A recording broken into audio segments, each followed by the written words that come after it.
So we have an expression that should represent the slope of a point on at any point on this curve here, y equals x squared. In particular, this point 3, 9.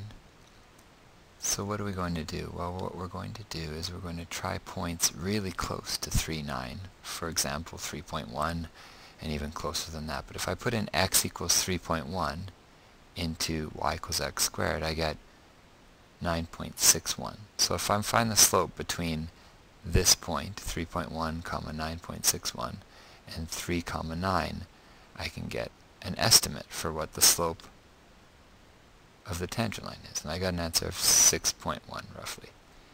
We do the same thing for other values that are closer and closer and closer to our point of 3, 9. So we tried 3.1, 3.05, 3.001, 3.0001, and each time the slope, 6.1, 6.05, 6.001, seems to be getting closer to 6.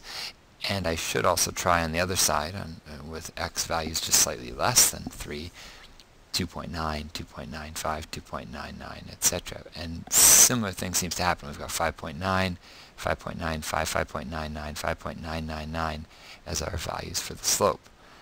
So we can definitely say as q moves closer to p, and remember we labeled these points up here, q and p, as q moves closer to p, the slope appears to be closer to 6. And so this suggests to us that the tangent line, the slope of the tangent line, should be equal to 6.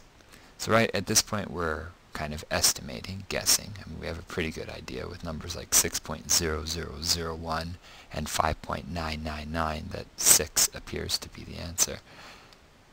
So we're introducing now the idea of limits, so that we could represent this by the limit of the slopes of the secant lines as the limit as x approaches 3 of x squared minus 9 divided by x minus 3 is equal to 6. A secant line being, instead of a tangent line, a secant line connects 2 points on the curve. So point P and point Q. There's a secant line. If I had another point P and a point Q, that would be a secant line. A secant line is any line that connects 2 points on the curve.